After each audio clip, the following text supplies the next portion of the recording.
Good evening. I'd like to welcome everyone tonight. Appreciate you coming out. Budget meeting for tonight. Again, let me remind you there's no comments from citizens whatsoever at the budget meeting.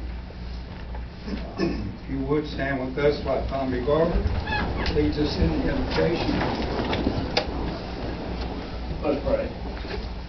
Father God, I come to you again today thanking you for the blessings of life.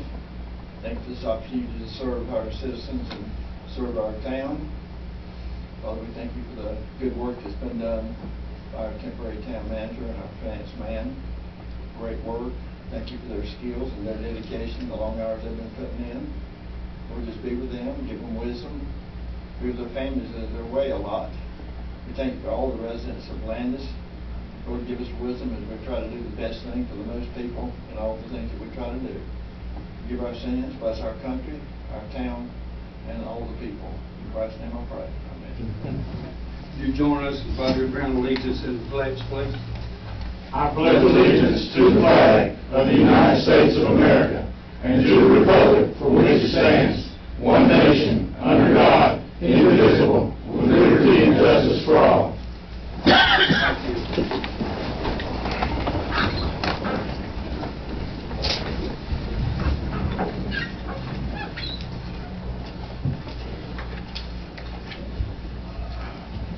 Mr. Hosey, you have the floor. Yes, sir. Mr. Mayor and Board, I appreciate the opportunity to present this to you tonight. The papers you have before you and the PowerPoint you're getting ready to see represent hundreds of hours worth of work. We went back every single line item and verified or modified as necessary. So I wouldn't present this to you if I wasn't confident with the numbers that we're in. Not to say that it's perfect. Disclaimer up front. This is the first time I have ever personally done anything on this scale. I've been involved in the police department's budget since shortly after coming here. But there are mechanisms in place for the eventuality that there was some small oversight here or there. But I think it's probably the most solid budget that could be put together under the circumstances. So without further ado, I'll go to the presentation. If any of you gentlemen have questions along the way, please just interject. So the property tax is the first thing. The property tax base given to us by Rowan County is $298,100,000. They're assuming a 97.75% collection rate, which would put us at $1.544382 million in tax base. The revaluation essentially adds a net income to the general fund of $181,500. If you do the math, you see that each 1 cent in property tax generates $29,139 in income for the town, as required by general statutes, presenting you with a revenue neutral rate of 46.8 cents. The staff's recommendation is that we maintain our existing rate of 53 cents per $100 evaluation.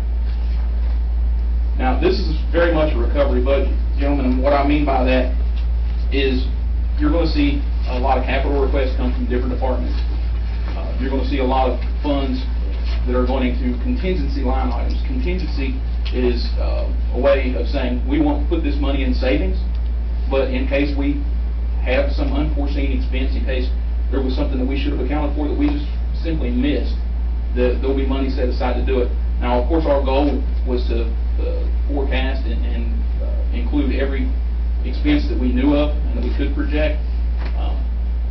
But if you'll recall in the last letter from the LGC, one of the major things that the LGC, and we actually met with them earlier today, and they came and reviewed the budget. One of the things that they were concerned about, if not their primary request, was rebuilding our fund balances. Our fund balances were pretty low. The state wants a minimum of 8%. We were below that in our last audit. So compared to our neighbors around, Landis has the lowest property tax rate. We've got 53 cents. The closest is China Grove with 58. They are going revenue neutral, but even that said, China Grove adjusted for revenue neutrality goes to 54. So even with them adjusting down, they're still a penny more per $100 than we are. Rowan County is maintaining their existing tax rate. The city of Kannapolis is maintaining their existing tax rate. Salisbury City is going down by a fraction of a cent, but they're well over 70 cents there, as you can see, so we're not even in the same league as the city of Salisbury as far as the tax rate goes. The needs to maintain the tax rate, I hit on that a minute ago, recover and rebuilding our fund balance. We're in a time of healing and rebuilding.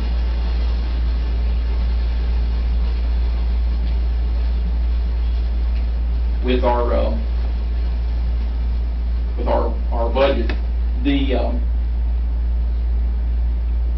something that I think that the public needs to realize, and this board may not realize, that the department heads can attest to, is over the last several years, the departments have not been able to buy hardly anything.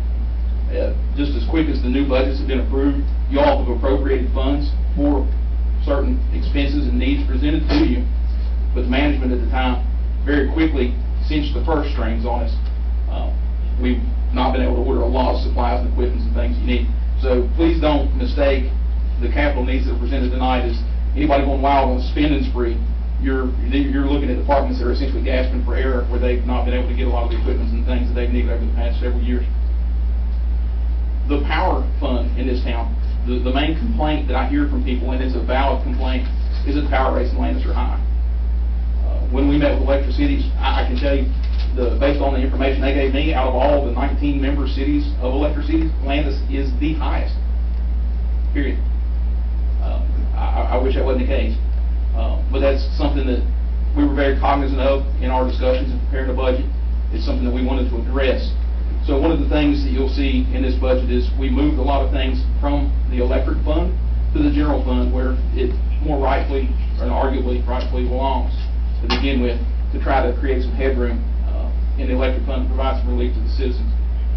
We rebid the solid waste contract, and our costs increased. I don't want to get ahead too far on my slides, but there's some fees there that we're going to have to absorb. We've got coming down the pipe mandated increases in the amount that the city has to contribute, or the town has to contribute, for employee retirement, and it's going to be stair-stepped up over the next several years. The town is growing. Brandon's had talk with county staff at the planning and zoning level to tell us that Landis is the fastest growing area in Rowan County, and I think we're only going to see that accelerate with the old 84 interchange coming in and some of the development we know that was coming around, potentially down around Irish Creek. And even if we maintain our existing tax rate, we'll still be the lowest in southern Rowan County. My primary concern, and Kenny's concern when we talk about this, is if we do a rate decrease, given the information I just put before you here, I'm concerned that we'll be in a situation where we end up with a rate yo-yo. And the only thing worse than raising taxes is lowering them and raising them back, lowering them, raising them back, lowering them, raising them back. So I think that it's stable and gives us a little bit of headroom if we maintain our existing rate, where we can go several more years without doing an increase. But of course, that's a decision that the board will have to make. The debt service in the town, this is just to give you an idea of where the town's debt is at. In the prior session, I gave you a breakout list of all the actual amounts and what they were for. This is just to kind of give you an idea on a per fund basis where the debt is at. And this is debt service. So this is not how much we owe. This is how much our payments are going to be this coming year in particular funds. What's that grand total you doing? No, without referring back to the other slide. My mental math is fast. $16,661,000. I'm talking about the debt service, yearly payment. My math ain't fast enough. That's what he gave you on this one. Yeah, that's a total. Are you talking about total debt service out of all the funds together? No, it's talking about our yearly, just what you're showing on this Yeah, side. so, I just can't add that fast enough, my brain. I was just curious. I can do it. Yeah, I can't add that back quick to you. I use Excel. Out of the general fund has got multiple different departments that are housed within its administration: police, fire, streets, sanitation, recreation. We have to make debt service, and we want to put money in savings. And this is the breakdown here in our recommended budget. We're putting $250,000 straight off the top into contingencies, which is to say in the savings, which is about how much we have in our total fund balance according to the last audit. It's pretty close. So the LGC wants a minimum of 8%, and this should get us above that. But there's no such thing as too high of a fund balance, especially LGC's opinion. And they were, like I said, they were nice enough to come meet with us today, and they reiterated that was the main thing that they were concerned about. especially as we go looking into the future, is trying to finance any sewer bonds. As you know, we got a lot of issues with the sewer system or anything like that. That's going to be one of the primary criteria they look at on whether or not they approve financing. I think it's imperative that we work towards building our fund balance.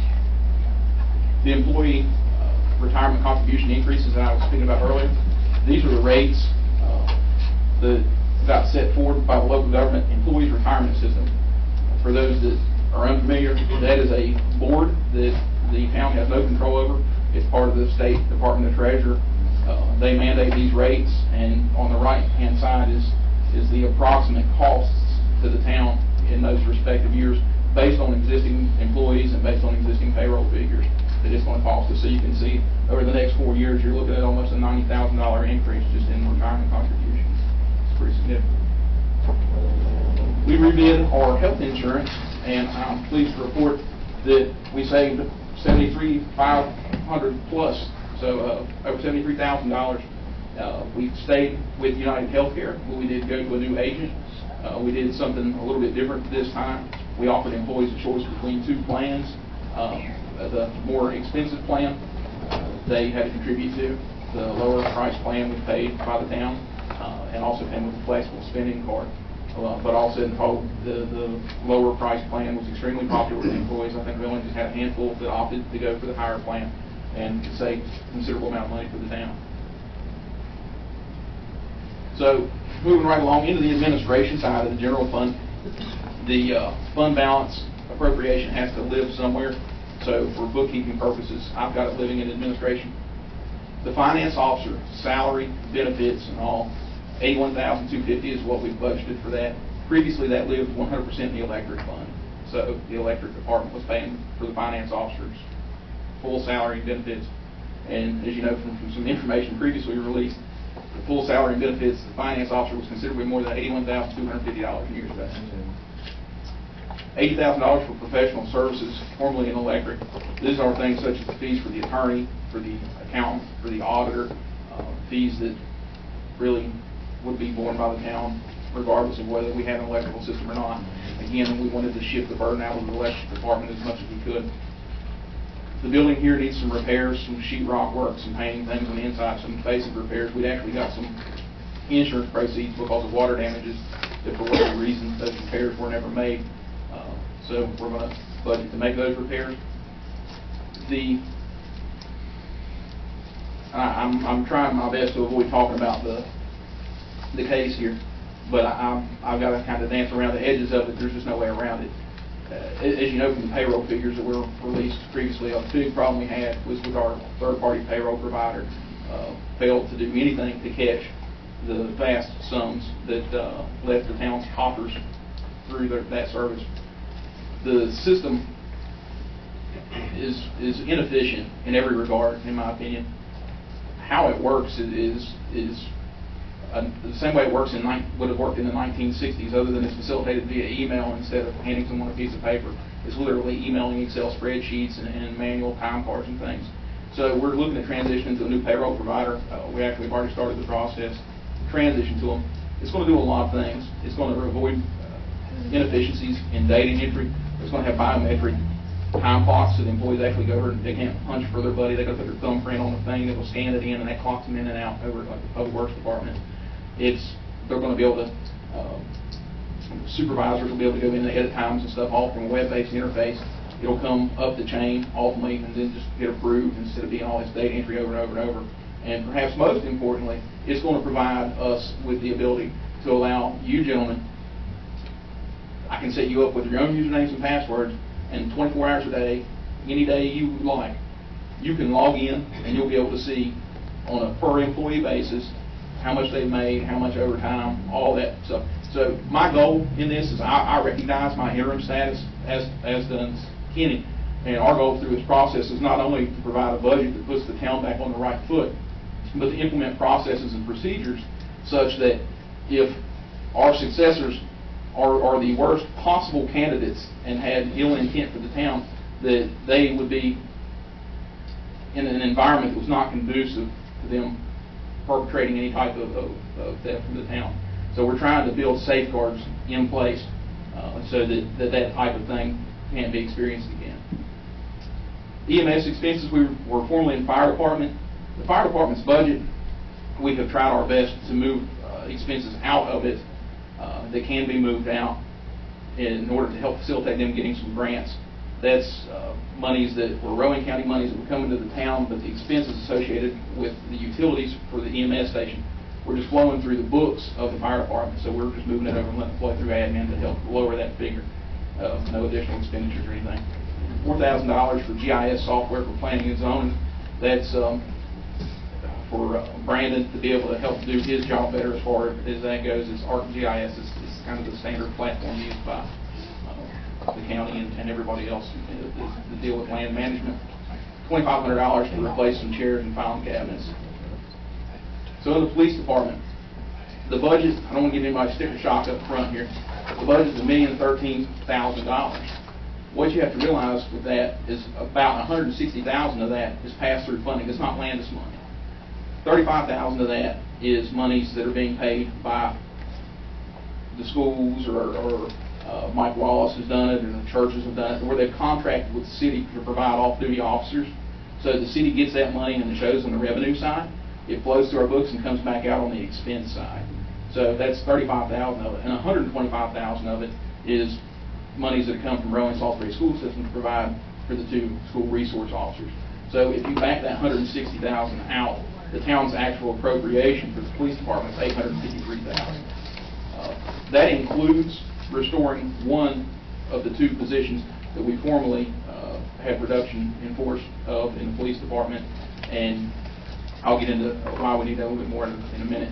And it also provides $15,000 in capital expenses. Now, we realize that we're probably not going to get all this done for $15,000, but we're going to go as far as we can, be very freely and stretch it. Our number one thing we have to do is hold and sell. We're looking at converting another area there that the police department to serve that purpose at a minimal expense, and doing some bathroom renovations that are much needed. And if we can do it at all, we'd like to take out some of that nasty carpet in there and put some tile in place. So in the police department, if you look, the red line at the top represents calls for service. These are not these are not traffic stops. These are not guys getting out, saying, checking on grandma, making sure she's okay. These are 911 calls. The blue line at the bottom represents the police department staffing level, and you can see towards 2007. This is the year that I came to the police department. We had 11 full-time staff members. We had one of them was secretary and 10 officers, and that was our calls. And as time has went on, those lines have gotten further and further apart. And this is representative of the natural growth from the Oaks and other places. I mean, you drive around town anywhere, there's an empty lot, it seems like there's somebody building a house. So we've got essentially a 44% increase over 2007 in calls for service, and we're dealing with staffing levels that are 10% below. In the fire department, the fire budget is $705,000. We just shared with I heard it today, but we just shared with everybody the average policeman per population that you shared with FGC today, and maybe our surrounding towns, how many they have. Yes, yes. The rule of thumb that I wanted to attribute it to the FBI. I'm not positive it was the FBI, but it was at least something from my studies in the university program. But was they try the goal you try for is 1 officer for every 250 people.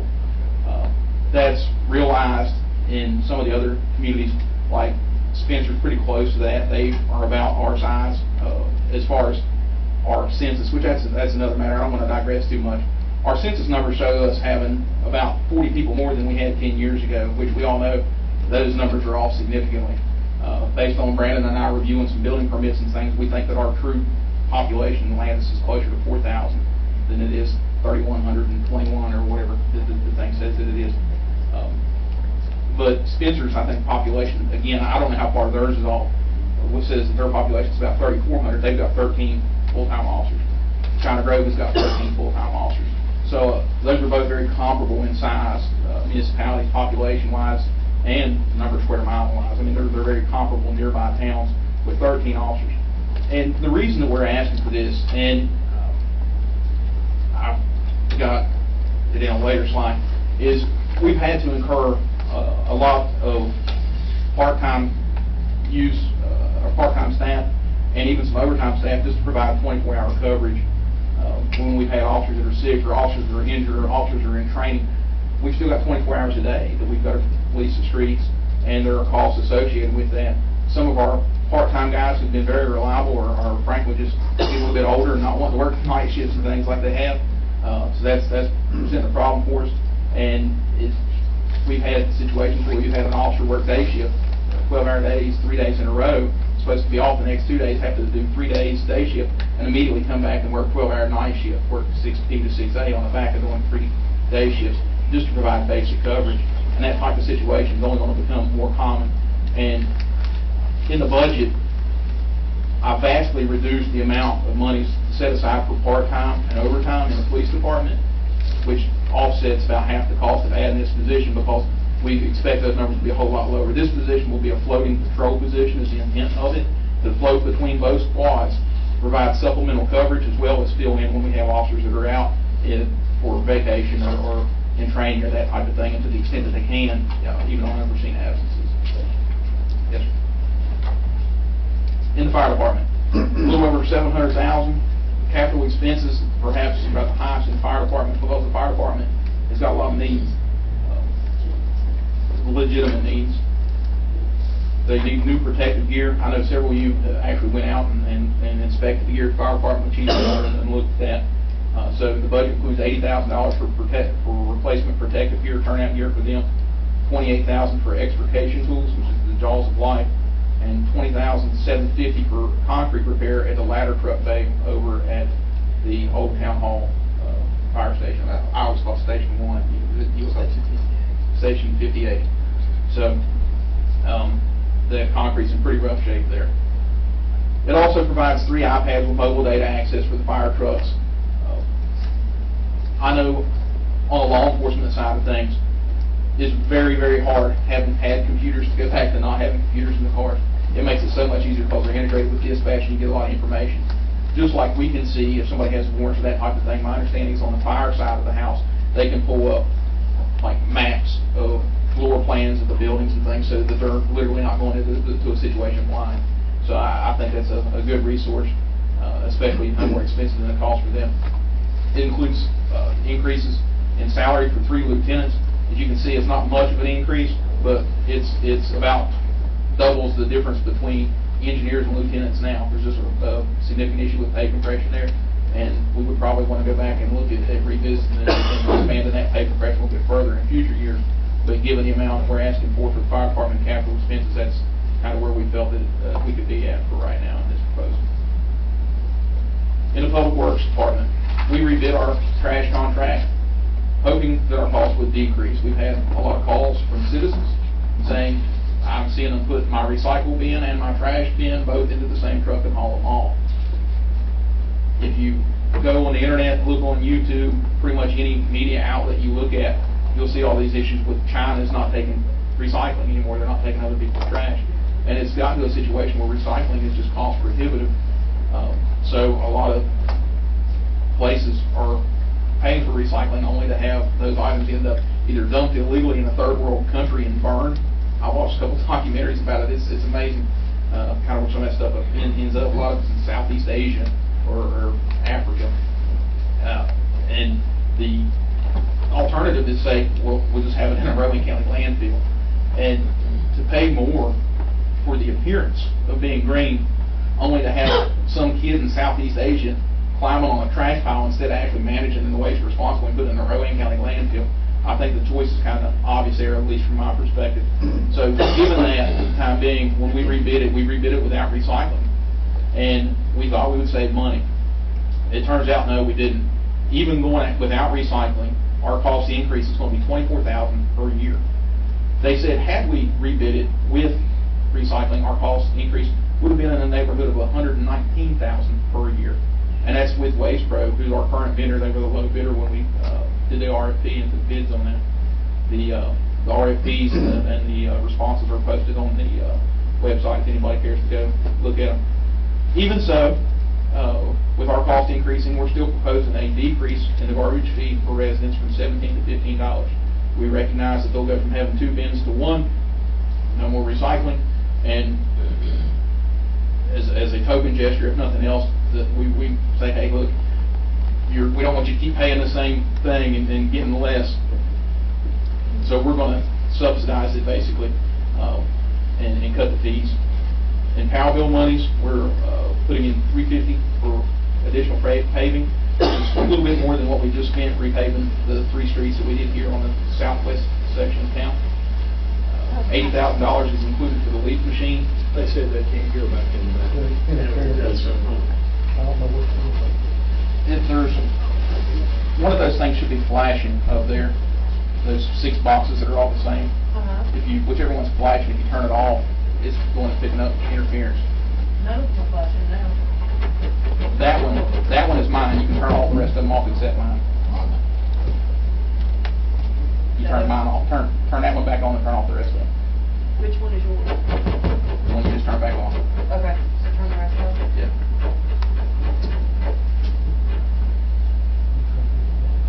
No, I don't think the issue with my mind. Be glad for you folks on the back row to move. We have about 4 or 5 seats up here where you'll be able to hear.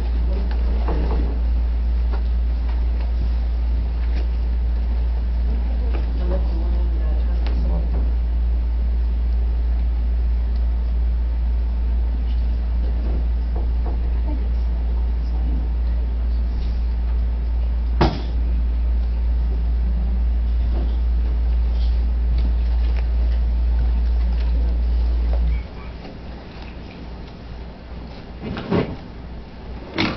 Okay. So $80,000 for the leaf machine. The ones that Public Works has are old, from the 1980s. My understanding is they're kind of being held together with prayers and duct tape. $18,000 for pay adjustments in the street department. $12,500 for replacement tools and diagnostic equipment for the city or for the town mechanic.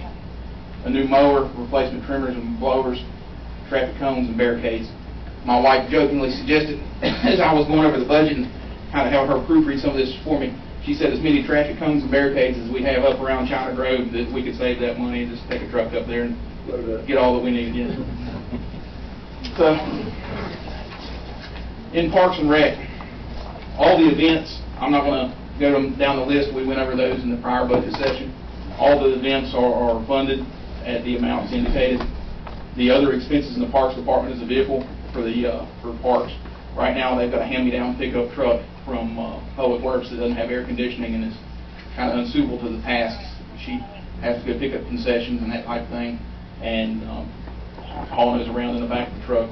Just, I don't think any of the kids at the pool want to buy melted candy, and so that's just to get a decent vehicle for the Parks Department.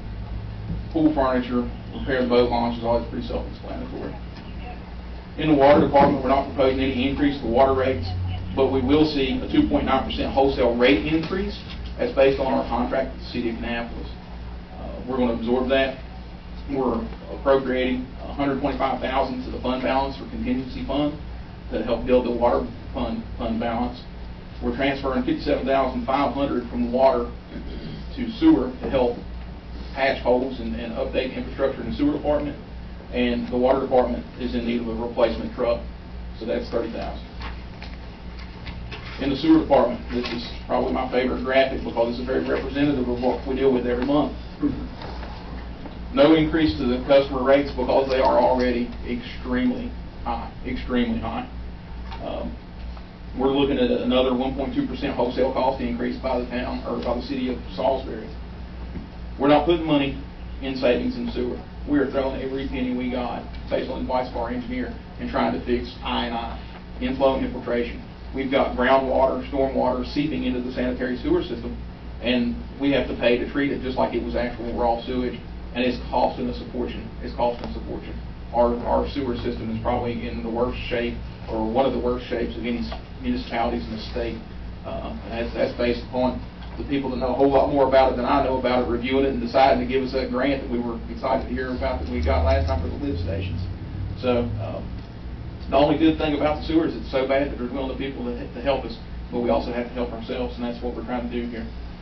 $7,500 in capital expenses for a sewer tap machine and radios for the jet vac truck. So the big part that everybody's been waiting for here. the electric department. It's simplified. It's hard to believe that it's simplified over what it was the year before, but presently you've got 16 different residential rates, counting all the tiers, seasonality rates, all electric, water heaters, senior citizens. I mean, it's really, it reminds me of if you try to call some big corporation, and if you want this, press 1, if you want this, press 2. And you got to go through about 4 different levels till you find out how much a kilowatt of power is going to cost you.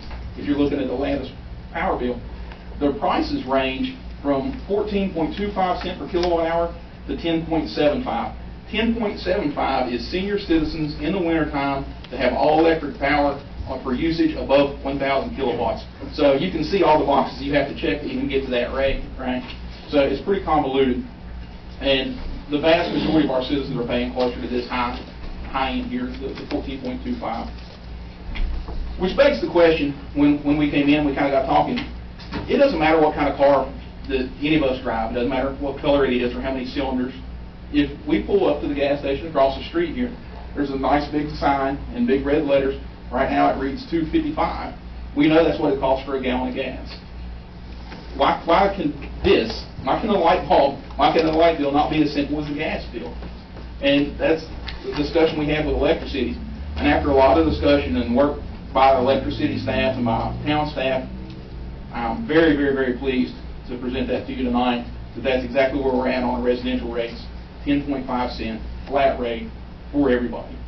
It doesn't matter if you're a senior citizen, it doesn't matter if you all electric, it doesn't matter what color your siding on your house is. Summer or winter. Summer or winter, 12 months a year, it's a quarter cent lower than the lowest rate that we were offering before.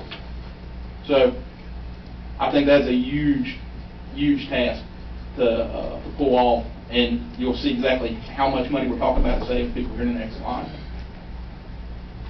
The 10.5 cent rate equals a $969,000, almost $1 million reduction in income in the electric fund.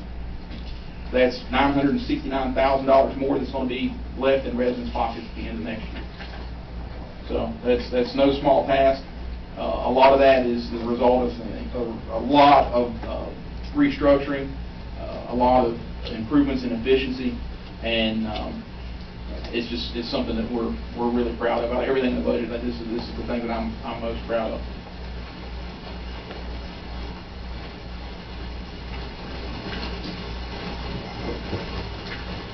Turn that mic off, Heather. Switch. All right. Turn the other ones on here, one by one, to listen to this one.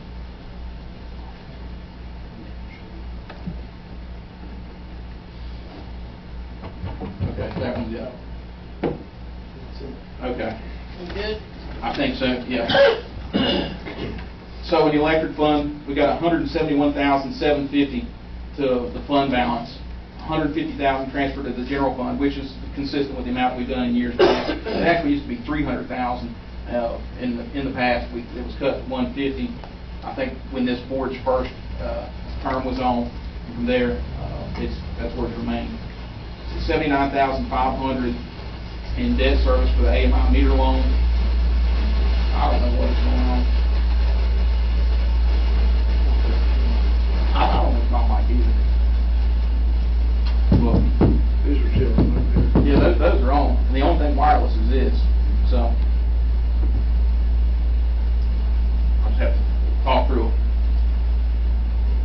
One of the things you'll see in the LGC's last letter to us was that we failed as a town to budget the money for the AMI meter loan for the electric meters. That's something that's included this time. One of the points that we've raised by one of our citizens had not escaped my attention, and is something that we're actively working to rectify, was the huge costs associated with accepting credit cards. In the budget, it was, I think, 50-some thousand. It had far been exceeded. We were on track, and we're going to change in probably in the next week or so for the new system. I got the hardware in for it. We've undergone the training. It's just a matter of getting it all plugged in now. But we're going to go to a credit card system where it's going to be revenue neutral for the city. We don't make any money off the fees, but it won't cost us anything. So from the city's perspective, it'll be the same as every customer pays cash. So the only people that will have to pay any type of credit card fees will be the people who are actually using credit cards. Then the fee that they pay will be based upon the particular type of card they use and whatnot. It will actually suggest to them, hey, this is a card that's got a high surcharge that comes along with it. Perhaps you ought to use a debit card and save yourself some money.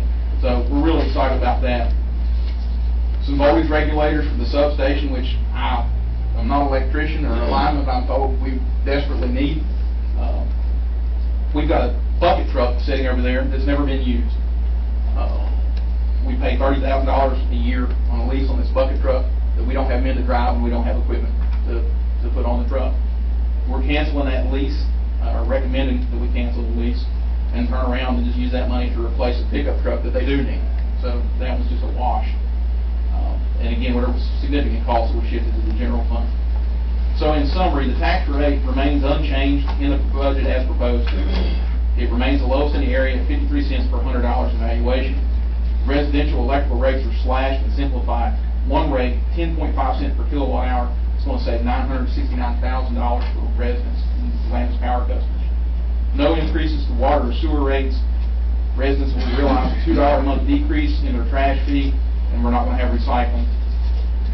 Across the funds, we're going to be putting, and this actually, I need to go back and update this slide because numbers changed at the last minute. It's actually slightly higher than that, but over $560,000 in our savings fund balance across all the funds. We're doing $350,000 worth of paving. We're getting the firemen the gear that they need.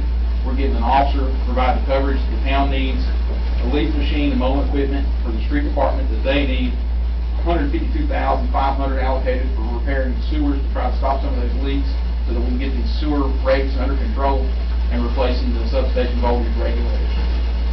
And that concludes my presentation, gentlemen. So at this time, discussion of the board, and I'll answer any questions you may have. Well, I don't know how the other board members feel about it, but I'd like to go over each department, and make recommendations whether we should keep what you recommend or not.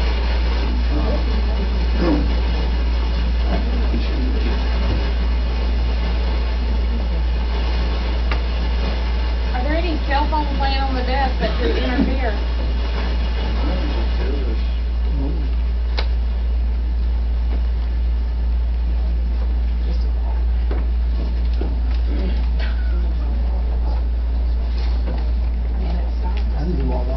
It's probably laying right beside of that, and it picks it up and it sends that signal through the. It could be as simple as an email coming in and it does something crazy. Is it still going? Not as bad since you picked up your phone.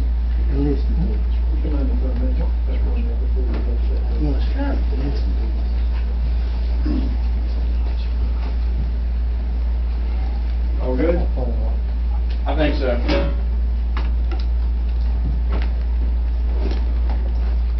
Okay. Before you start, we answer my comments, I'm going to make a comment. Yes, sir. I've discussed it, this is no surprise to the board or to Mike, maybe some of the board members. As you recall, a year ago, we imposed a 5 cents per $100 valuation tax increase on the citizens. We imposed a $30 registration fee on the cars. I'm in favor of leaving the $30 on the cars. I would like to suggest that we reduce the tax rate by 2 1/2 cents, give half of that tax increase back. When I made the suggestion to the board that we do that we stick with the county commissioner's rate, I did not consider the concession we're getting from electricities. This is a concession that isn't reflected anywhere in the budget, but will more than offset the reduction of 2 1/2 cents. Roger's been so helpful with this. He gave me the numbers that by reducing 2 1/2 cents, it'll take a little bit less than $100,000 out of the revenue that he's projected here. The money that we'll be getting back from electricities will more than offset that. I know that's a one-time reimbursement from them, but with the population increase that's been discussed, we should more than make up that over the next couple of years. Also, you don't see it here, but we have a CD that's maturing in September for $150,000 approximately. That can be used to make up this difference too. So I'm saying we can do everything that's been proposed. Fantastic job, great budget. I agree with doing everything that we propose to do here. But I just think we make that change, it would give the citizens a break back. Seem like at every turn, we've had to go to the max on everything. And I just think we need to give something back. And I believe this will still be able to do everything that we want to do, and I don't think we'll come up short on funds. And that's just my suggestion. And I know the staff disagrees, Mike disagrees, but that's my story and I'm sticking to it. Mr. Garber, my biggest concern is that, for example, doing the electric rate decrease we're proposing, we're cutting things pretty close. The other thing is, what we're trying to do with this budget, Landis has had a very low tax rate for many years. Nobody ever talks about that. We hear complaints about utility rates, and we should, because our utility rates are too high. Everybody agrees with that.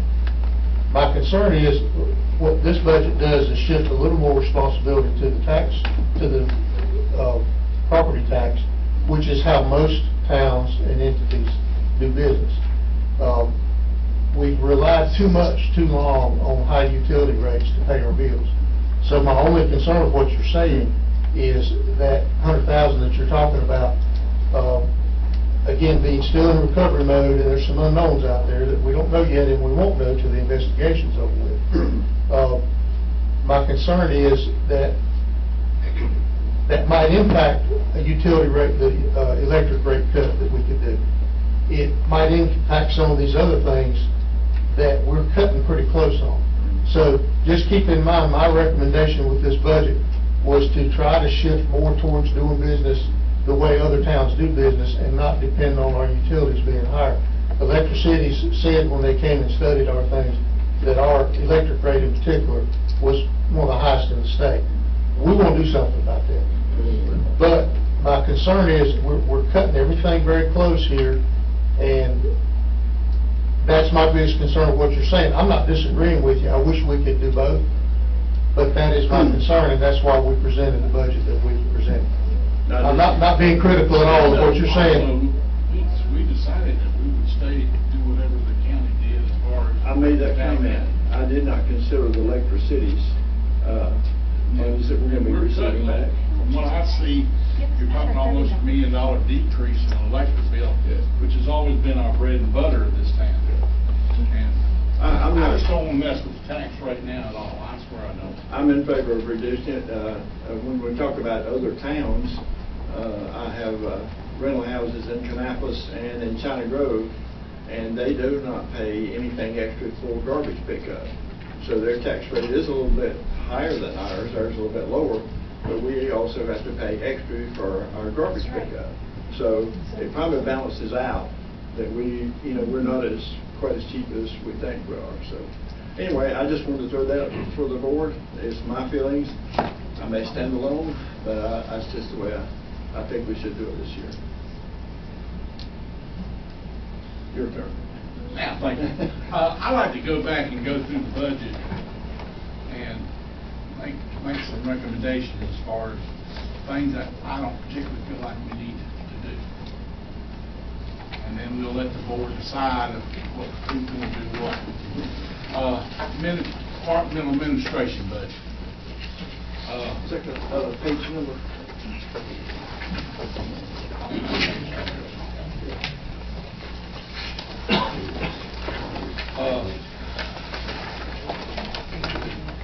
I don't know how the other board members feel. I'm speaking for myself, but I feel like that, like the guest chairs, I just don't feel like we need to buy them. And you got $2,500 for staff chair and filing cabinet. Well, I don't mind the filing cabinet. You showed us a figure about $550 for it, but I don't see him spending that other money for the chairs. I go along with that, $500 for the filing cabinets. Yeah, I mean, I understand Get that. staff chairs. I understand, looking in the safe and everything, the filing cabinets is a very necessity, but I don't want to get into buying the chairs. The amount was reduced from, if you can go back and look from the original. It was $3,500, now it's $2,500. That's still about $2,000 more than it should be. Filing cabinets is all I'm gonna go along with. Right. Yeah, Yeah, well, that's one of the things, I mean, we've had a couple chairs here where the arms are coming loose and we've had wheels and fall off and that type of thing. Don't have my chair up here. Filing cabinets is all I'm gonna go along with. Yeah, That's it. I just don't see spending money on that this year. I think we can just repair or fix or just whatever we have to do to get by. Also, you got in there for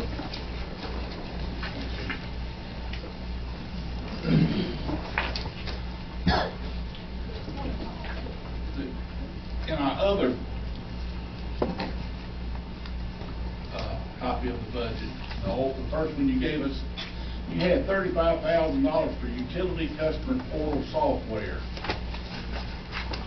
I'm just looking to see exactly how you put that under the new one. It's not included. It's not included, also, it's already been taken out. Correct. Well, so the only thing I have with administration is the purchase of the chair. I like But that GIS off, that was for Brandon. That was for Brandon. Brandon, that makes sense. So 4,000. Yeah. And I understand the things that were basically under the electric department being moved to administration. Makes sense too. That makes sense to me.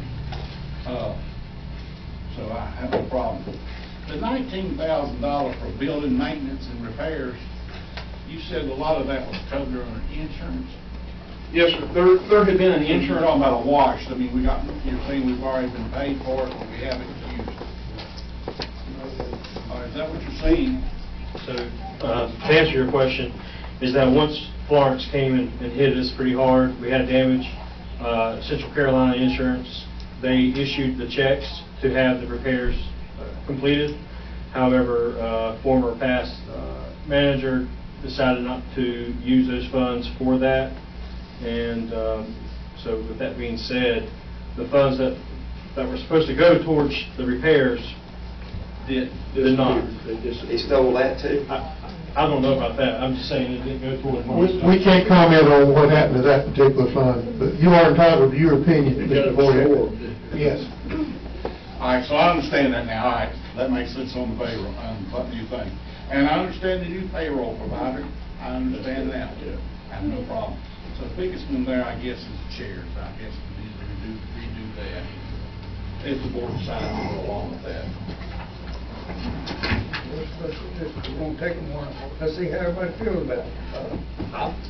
Seth, what would you, on these, we're gonna take these. Anybody going has a one problem? department Yeah, at a well, time, or- on anybody, you know, has a little problem with it, one. I have no problems with the current budget. I would need a little more time to consider Tommy's proposal. I mean, when it comes down to the chairs, like, I mean, there have been a couple that have been broken here lately. We could, I mean, $3,500 chairs, like, I mean, I don't really care either way we go, if we don't do it or we do it. Gotta make a stand. Pathetic of it. Even Republicans have to make a stand. Well, you know how I feel. I have no problem with filing cabinet. I just don't think we need to spend the money on chairs. right That's now. me. Since I'm saying cut the tax rate a little bit, I go along with not buying the chairs. So we're gonna cut the chairs out, so that would Make that 500. make it 500. So the other 2,000, we would increase the contingency fund balance in the general fund by that amount. Yeah. Correct? 2,000. Yep.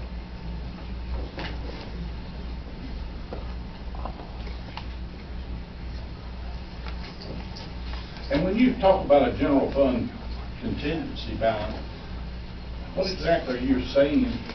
$250,000 in that fund for something else to happen? It's the cash reserve for the LGC. Are you using that for the LGC, make them happy? But Both. The purpose of the contingency fund is,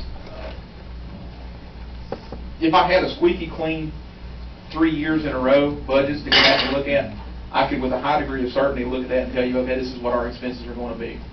Unfortunately, that's not the situation we find ourselves in. Right, I understand that. Right. So there is a very probable chance that there is going to be some expense pop up that's very essential that I simply was unaware of in going through this process, despite doing, I think, my due diligence in trying to identify our costs. I guess my question is, when it comes to these general fund balances or contingencies, when that money is spent, who, is it gonna be brought back before the board for our approval, or is it gonna be done by the town manager? I'm glad you asked. Let's clear that up. Yes, sir. So on the budget ordinance itself, Let me get that. I think it's the last thing in there. Okay. the very last page on the budget ordinance, section 12B. This is talking about the budget officer, who's the town manager, when they can transfer monies around. And it says the budget officer can transfer amounts of up to $5,000 between departments, including contingency appropriations within the same fund, only in cases of exigent necessity, and he or she must make an official report on transfers at the next regular meeting of the governing board. So what that's saying is that the town manager will be able to spend up to $5,000 out of contingency funds within a particular fund if the need arises. And then they have to make a report to you, gentlemen. If the need arises and it's not exigent, then it wouldn't be where we spend it and now we're telling you, it would be a budget amendment that got brought to the board beforehand. So that exigent circumstances is kind of a safeguard in case something pops up that just has to be dealt with. But in all likelihood, that wouldn't be something that would be I had that time to read this, so that's why I Yes, sir. didn't know that. No, it was a good question. I appreciate you asking. That makes better sense, okay. Also, question, check this out. As far as the LGC, you said they recommended the 8% of the budget for the contingency funds. That's like the cash reserve fund should be at that point. That's just their minimum, very minimum Okay. for the fund balance, not for the contingency fund. Okay. So perhaps I'm going to draw a distinction here. The fund balance is how much money we've got in the bank, right? It's really that simple, yes. So we've got to get more money in the bank for our fund balance to be higher. Well, in order to do that, by default, if we don't spend it, we save it, correct? Correct. So the contingency fund is a mechanism that allows us to deal with unanticipated costs in a budget. The budget that you've got before you, I've done my very best to project what stuff actually costs. So if I've done my work correctly and my homework's right, absent unforeseen circumstances, your budget should be pretty well expended completely on the expense side with hopefully no overages. So if something runs higher, if something comes up that I didn't plan for, then we have money there to cover that. But the goal is to not touch that money and let that money just sit there. And the money can't be accessed without you all knowing it, and in most cases with y'all pre-approving it. That way it can build that fund balance up. 8% is not a goal. 8% is if that once you go below 8%, you're in trouble. Right. And so that would be 8% of the revenue. 8% of your total operating budget. Well, okay, so I guess 8% of the 12 million being about 1,013,000 some change. Well, it doesn't on fund by fund basis. So 250 right now. At the end of the last audit, yeah, there was about 250 in that. All right, the next one's fire. Yes, sir. All right. Now, Tony and I met with the fire chief and some of the fire officers out there and discussed this at length to get a better idea of exactly what they needed. They stated that they felt like they needed, they could do without 20 sets a year, but they would like 16 sets, and that was 6 for the full-time and 10 for the top 10 men who actually do work. They would get here. And that would drop that down from 80,000 to around 70,000. Okay? Okay. Also, the structural concrete, we talked with Ron and them out there. They said they could get by this year, and we're looking at this for this year, with doing half the pay, so that's half the price of what you got, there, which is a little less little less than what you're showing here. We're doing half that day. And then next year we do the other half. We just split that in half. We'll do the worst half this year, do the other half next year. They said they could get by with that. That wasn't relayed to me. All right, well, that's what was discussed out there at the fire department. So I would like to see that, I would just like to see that done. Talk to the Ron with my hands there. Originally, I think the quote was for 30,000 for doing the whole. Yeah, 35,000. Yeah, and that was by one vendor, and that was for doing the whole pad. When you and I went talk, you asked if we could just do a patch area, and I said, well, we could get away with that. About half of it, yeah. About half of it, but I relayed to Roger that any more we can do, I'd like to get as much as we could, and that's where he came up with the 20,000 there. That's how much, and the more money we further out we could go, with it. Okay, I can give that, I can work with that. The extrication tools, we talked about that out there, and before we sign off on this, is there not some way we could get somebody out there to check our extrication tools and see if they can be brought up to date?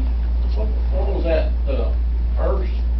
Hearst, they're over in Shelby, and I spoke to Ron about getting one of those representatives to come over here and compare what it would cost to restore, update what we got as compared to because we already got cutters, spreaders, and all the equipment for those compressors, I guess you'd want to call it, or pumps. And I checked around with a lot of neighbor departments, and they said they're not going to do away with their hydraulic tools just because battery-powered tools, because they really are going to keep both. So if we can just fix up what we got If we can, to work like it should be, I think it's what we need to look at. We need to compare. There's nothing wrong with comparing. We're not saying we want to do away with the 28,000. We just want to say if we can fix what we got to make it work, then we need to do so. If not, then we'll have to go that other route. And Lieutenant Shakes is the one that actually was outside about a month ago and showed you the tools we have on 443. Anyway, I've had him. He's the one that's really instigated most of the budget, along with the overseeing of myself and our battalion chief Overtax. And I just got with him today and make sure he did oversee that, and he said yes, he was good with everything. Lieutenant Sheets has shown or expressed to me, hopefully, that it won't cost that much to begin with for those extrication tools, because maybe we can get 60% off for the cost of that through piggybacking for grants from other departments, or purchase other departments. The convenience of the new battery operated is there's less maintenance, less components for failure. You can pick it up and be more mobile with them because you're not restrained to cables and the compressors, and you don't have as many failing items, and they only have to be maintenance. I think it's once every 10 years. Now, Lieutenant Sheets is here if he can elaborate for you any more than that. I also think he said that the compressor you looked at wasn't actually a Hearst. It was a different manufacturer, and if he can, he's more an expert to that. If you would like to have him come and talk about that. My thing, I think you're missing it. If we don't fix the compressors or pumps, we just might as well throw the rest of the stuff away, because the battery operated tools won't have nothing to do with the cutters and spreaders we got now. So if you don't update what you got, the other stuff ain't no good. Now, our fire department just bought all of Enable's hydraulic tools. They said they wasn't even considering no battery-powered tools. And I found out the battery-powered tools, you have to take those batteries out every so often and recharge them. You can't just leave them on the truck. Of course, they know that. I know they knew that. We got paid personnel that could do that. But my point is, what are we going to do with all those cutters and spreaders that cost thousands of dollars if we don't fix the hydraulic pump we got now? Or buy a new hydraulic pump. Buy 2 new ones. You understand? Come on. Charles, You understand what we're saying? Yeah. We're not trying to cut the money out for that, but what we're trying to do is what we got, can it be fixed? Oh, you're saying in addition to? Well, just don't know, can we fix what we got? So the tool that we have that was indefinitely out of service is the Lucas brand tool. which for the compressor that's for that one, the parts have been obsolete for that particular tool. What we plan on doing is taking the tools that we currently have on the primary engine, engine 443, and mitigating those to the ladder so that that station could have a full set of tools. That station does not have anything of that quality over there. So those would be to that station? Yes, those would be moved to another apparatus, and the new tools, the battery operated, would come to this station. So there's a pump on that trip. We could move, that's what we'd like to do, is move the pump and tool set See, I from don't quite that. understand that. There's two sets of tools we're looking at. So we have an obsolete set that we would just gonna have, I mean, we'd be better to can it as a, trash can. It really is not worth the money, So what we're looking to do is be operational off of two apparatuses and move those tools to the ladder truck, which could operate as a rescue rig as well. And use the money that's set in the budget to buy tools for this. This apparatus, that's correct. This one, we know about the battery we've used and experienced with the Hurst brand tools that are electronic. Probably the next 4 surrounding departments around us have them, so we've been operating and training with them on that. The maintenance. So I didn't get all that from you when Tony and I talked to you out there. We didn't get all this. Yeah, we have two sets. One's outdated, where he's moving one. We want the new to go on the new engines. So that we could better provide for both stations here on that. That's what we're looking to do, is have 2 full sets that we can operate with. Like you was talking about, there's some deals out there. I think Enid will bought Dillon tools. Right. What You've got to look for the best price. What I have found, if we can land it with it's a piggyback system with the state of North Carolina through the community college. They're only offering it for 3 years with X amount of money. And the quote that I got back on it's about 60% less than the market price. So we could literally buy 2 sets for the price of 1, but we're just looking about purchasing the 1 set. So that would hopefully take us down on that number that you see at the 28,000 to probably half that if we land it. Like I said, I've told Roger that's not a guarantee, but we're applying for that. We have not heard yet back on that. Tony and I wasn't against you setting the money aside for that. We just thought what we were doing was just wanting to renew the tools that we had. I didn't realize that we didn't have none on this side. That's correct. So that makes better sense. Okay. All right. I understand where that comes from. All right. And there is nothing else as far as some salary increases. That's just keeping up to pay, right? Well, actually, there wasn't that much of a pay difference between the engineer and lieutenants. Felt like that there should be, need to be a difference. Yeah. Let's go back to the police department. I know that's your favorite subject, Roger.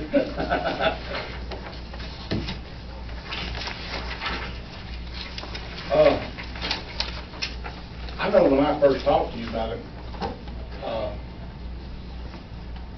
I just couldn't see hiring a new position right now. We talked about $60,000 for a new person and $35,000 for a new vehicle, and I just felt when I first talked to you and Kenny about that we weren't going to be able to do that this year, and you put it in the budget. Now, I don't know how the rest of them feel about it, if we want to leave it in the budget or not, but I have a question about that, whether we're going to need to be able to do that. I'd like it took out. It just seems like that's something we could if we could hold off a year to do and get this budget the way it should be this 1 year. Talk about comparing towns. I know I talked to Harrisburg. They're 4 times bigger than us, and they got, I have to remember, I got all that at home, because we have about the same number of police officers. Of course, Cabarrus County furnishes with 2 police officers, and the Cabarrus County taxpayers pays for that. But still, they had basically the same number of police we have. Like I said, their population's 4 times ours, their area is 4 times ours. So, like Bobby, I think that we need to. Well, I'd like to say something. I agree with some of the things. I mean, some of them make sense. But the police department's asking for 1 person. Do you realize that the police department, how short-handed they are now? If you was in the office like I was all the time, they struggle. And he just explained to you how much money they're paying. I don't know if you're calling in time and a half or overtime or what, to get these part-time people in there. They're asking for one person. Two of our main people have been willing to come out of that department and still manage that department. Trying to understand, they're managing that department for basically no money to help us get through this terrible time right now. And they're asking for one more police officer. And they would still actually be short one if you took the two supervisors. I really want y'all to think about that. Roger, we discussed this earlier, correct me if I'm wrong, that we would pay the guy more than $30,000, but we're spending about 30 or somewhere in that range for part-time and Yes, overtime yes. and all that stuff. Yeah, that's correct, sir. About half the cost of the officer would be defrayed based off the expenses we're already incurring in overtime and part-time fees. And there is no patrol car included in this. This would pull one of our older spares back in. So, yes, Mr. Brown, or Alderman Brown, I heard your comment on it, but after talking to the chief and things, we felt that it would be irresponsible of us as administrators of the police department not to propose something we think is an absolute necessity. Now, if you hire this new officer, you're saying that you're gonna cut back on the other people, right? Yes. We won't have the need near as much and that's actually what I did. About half the cost for it was defrayed I lowered the amounts that I had set aside for overtime and for part-time officers. We're at a point where we're having a hard time filling it with part-time guys. So we've had to start running full-time guys at time and a half just to provide 24-hour coverage, which is a whole lot more expensive. So if I can get a part-time guy to work, and our part-time guys make about $13 an hour. If I've got a full-time guy working time and a half that makes $16 an hour, it's $24 an hour. So it doesn't take long, overtime eats up. And it's kind of like in the fire department, the reserve or the volunteers are just few and far between. The paradigm's kind of shifted.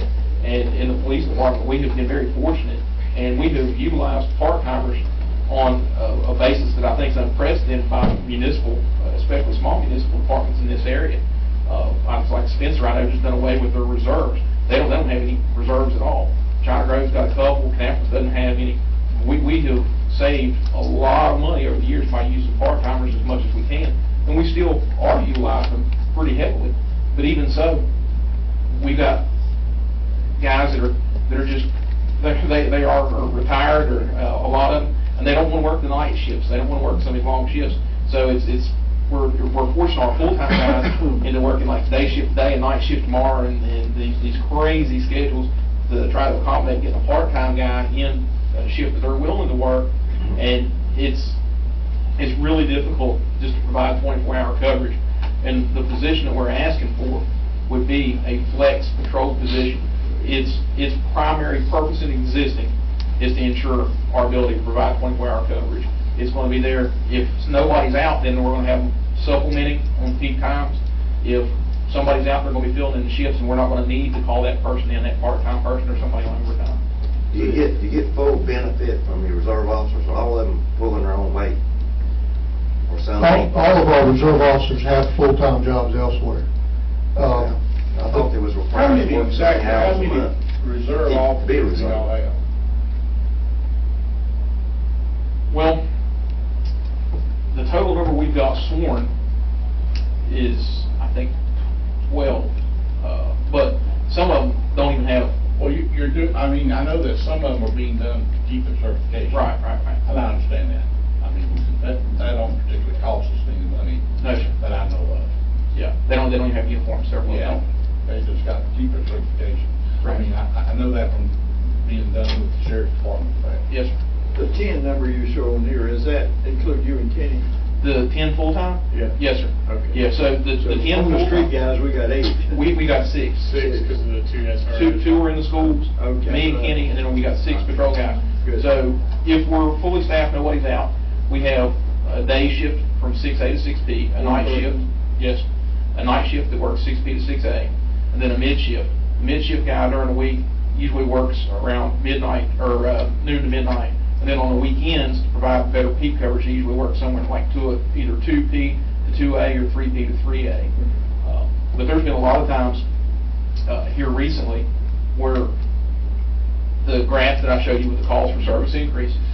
So, 10 officers, you're saying the 2 of them are resource officers? School resource. Yes, sir. And 2 of them So are. actually, we don't have 10 officers patrolling this town. No, we've got six. We've got six. Six, because 2 of them are. Sitting right here. Yeah. Counting the chief, the investigator, 2 resource officers are included in that 10. So you actually have 6 patrolling. Now, understand, we all fill in and help out, usually on a daily basis. Brandon is a reserve officer with us.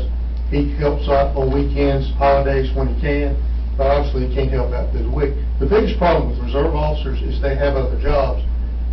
They dictate when they can help us. We can't go to them and say, "Miss work."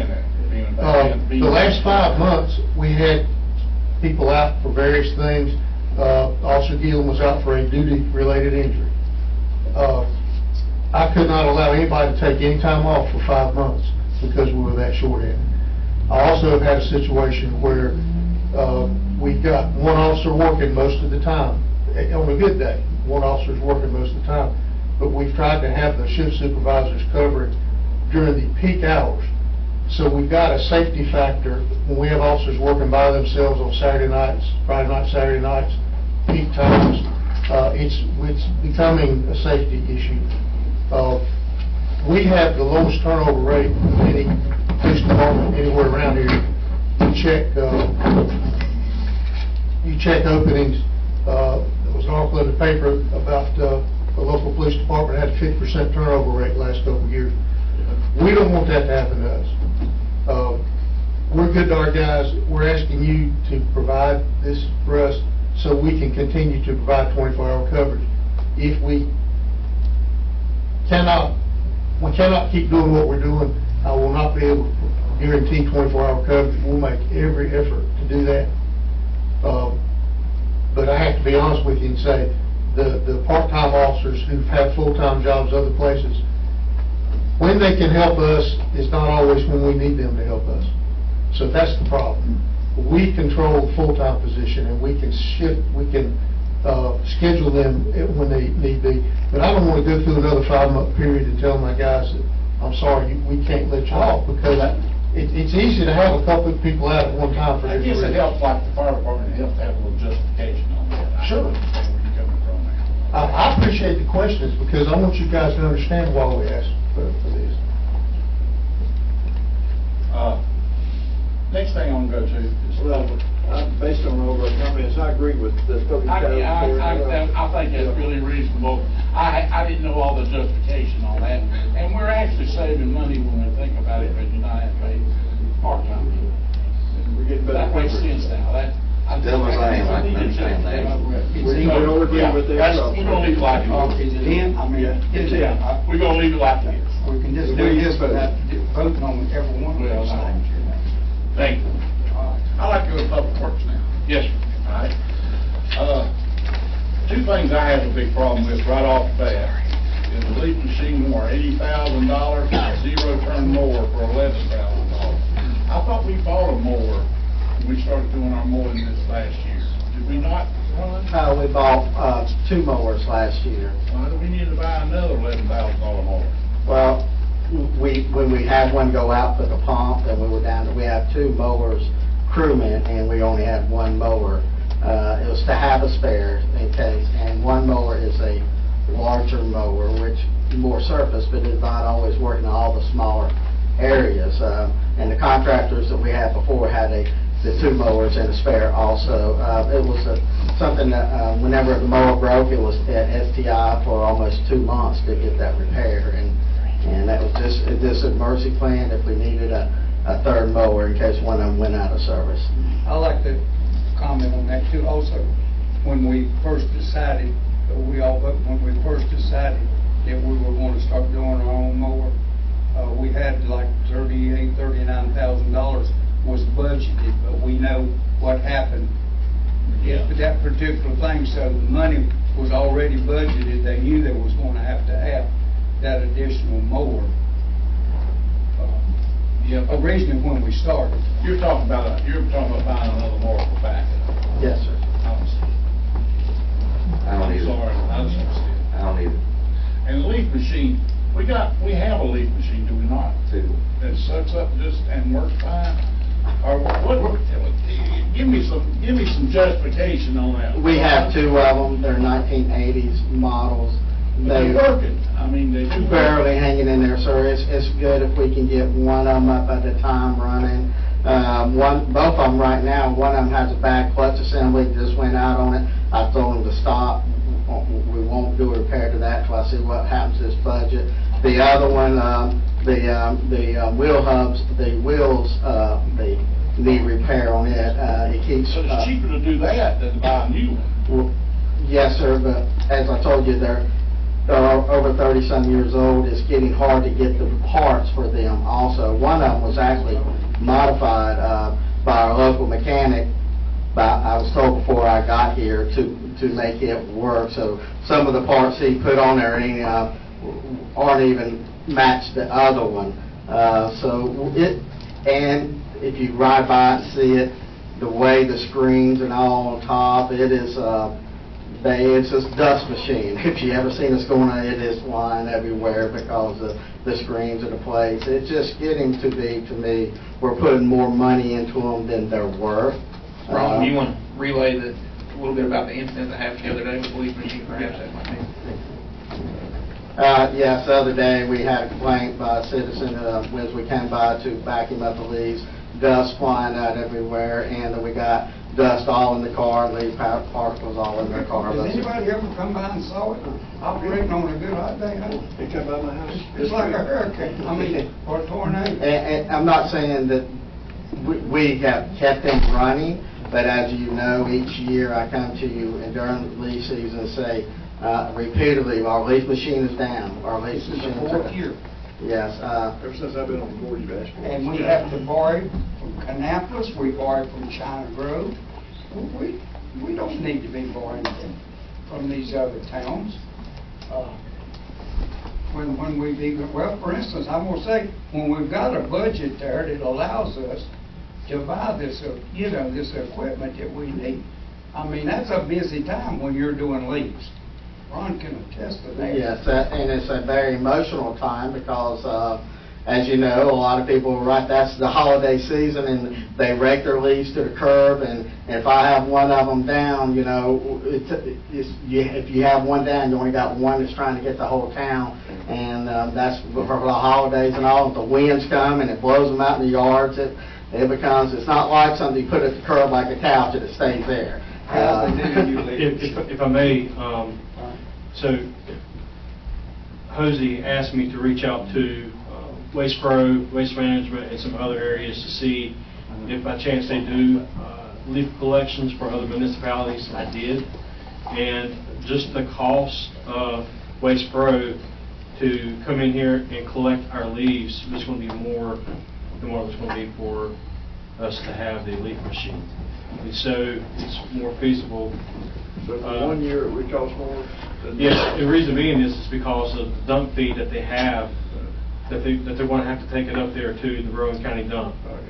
So that's why they basically that was the increase of the cost, was because of the dump fee.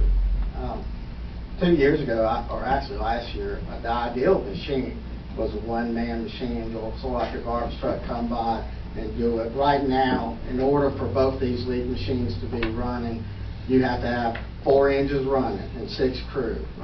One driving the dump truck, that's a motor, mechanics there, one's the leaf machine, one on the nozzle, and you have to, unfortunately our citizen doesn't get all the leaves to as far as the hose can reach, so you have one raking it up to it.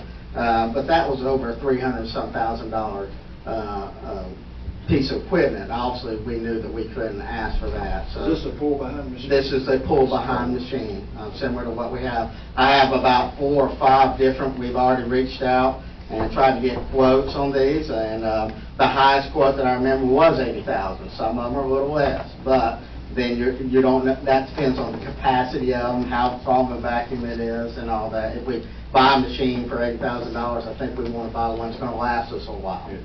30 years. Yeah, these last 30 years I can do that. I don't have a problem with it personally. I mean, you're talking about using the leaf machine.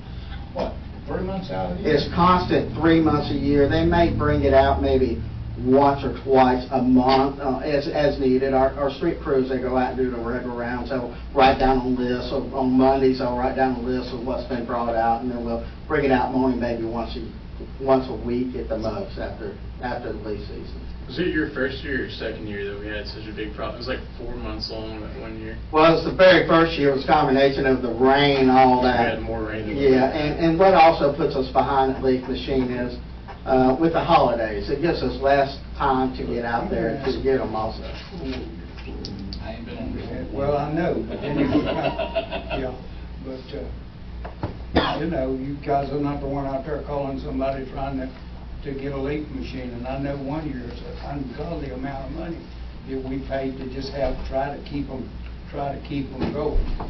Well, what I I would mean, want to hear is we're in the leaf collecting business. somebody buy one of them that we don't want to use anymore and spends $500 on it. I see him going down the street sucking leaves, because some other equipment, that's happened with some other equipment. My goal is to keep both of them, maybe the parts between the two, and give me a good second one running. They go interchange? Some of the parts will, yes, sir. I guess we'll have to yield. I guess and the justification might be there on that. Well, Not on the zero mower, but on the leaf machine, okay. That's all I have on that. So, direction on the mower here. You're fine with them. I'm good with them. I need them. Hey, we were supposed to bought them over to start with, and money was already appropriated for. It's not like an Yeah, but additional you're item. buying a backup. You're buying a backup mower. I don't know how many people here can Well, do that. okay, let's put it this way. I don't see buying a backup mower. If your mower goes out, if you got, especially a I have to commercial get it mower, fixed. it takes 5 to 6 weeks to get it fixed. No, it don't. Yes, it does. No, it don't. Maybe longer. According to who you get to fix it. And during the season. What was wrong with that one that took 2 months to get fixed? We only actually bought one new mower last year. The other one was a used mower, and that used mower, the whole right-hand steering pump assembly that makes it go left or right, it went out on it. And it just is fact that it is about 4 or 5 years old. So we were basically buying a new one and we'll use that one as Yes, yes. We won't have 3 new mowers. It'll be 2 newer models and a used mower. And it'll become the backup. backup. Okay, let's give them an answer. I'm okay with it. I'm not. I'm all right with it. You okay with it? All right. Tony? I'm not for it. Okay, well, I'm for it. It stays I in the know, budget. but I know they need it. And I know that when we decided to go in the mowing business, that's what the agreement was, the amount of equipment they would have. And we haven't followed through on that either. Also, for everybody that's in attendance, we're not actually voting on anything in the No, we budget. This just is just to trying keep to it in move this forward. what we're going to continue on to the next workshops. Then we'll have the actual public hearing where we'll all vote What on I'm the doing budget. is getting a consensus with the Yeah, people. yeah. So I know- I just wanted people to I understand in know what case I'm doing. everybody's like, oh, we're voting right now. All right, the next one, departmental mechanic. I don't see where we need to spend $12,500. I mean, give me some justification why we're buying pneumatic tool replacements, diagnostic computers. Now, I understand the hand tool replacement, that makes sense. What about that $10,000 for pneumatic tool replacement and diagnostic computer? Why? The diagnostic computer is for whenever the check engine lights, things like that come on. This is for all the equipment in the town of Landis, every vehicle and everything. It is universal. Can't say this for everything, but it is a universal where it can be used to diagnose most of the equipment, but not all of it. Not all our stuff. Some is so outdated that you can't even use it for that. What about pneumatic tool replacements? Are those tools being wore out or what? Some of them they've never had, and it's both. Some that they've never had, and some that And they're are. want. Yes, sir. It's like a want. Yes, sir.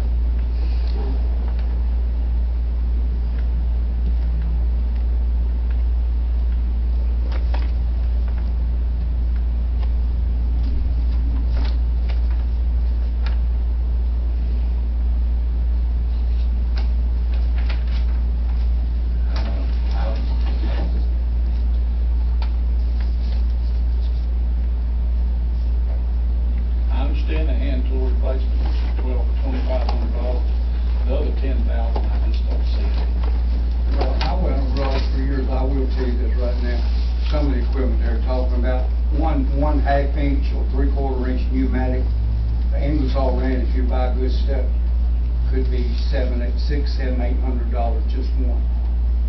You have to have larger stuff than that to change truck tires. They don't do all the tire changing, but for instance, if they do, if they have to put a spare on, I can tell you, mechanical equipment is very expensive. $10,000 buys very little. Everything we're buying is stays over at Public Works. Nobody gets to take it home and borrow it or use it for their own personal use or nothing like that, right? Yes, sir. And we're not working on board members' vehicles anymore. We're not right? working on Joe Blow's car on Saturday afternoon, and I'll have it back in the shop on Monday morning. No, sir, we're not doing that. If I get my tune-up somewhere else. That was a joke. All right, I can live with that. All right.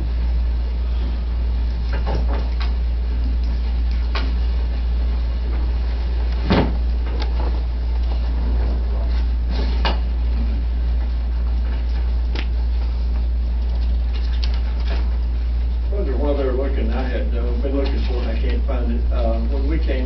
When I came on the board, it was a $30,000 a year alderman expense item, and it was spent.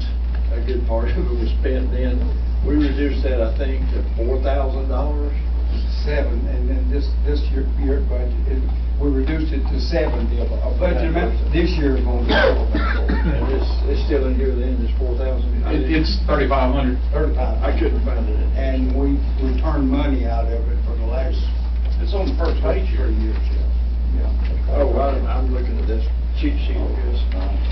Under water, Department of Water and Sewer, got a $30,000 work truck replacement. I don't see why we buying a new truck, not this year. I don't see that.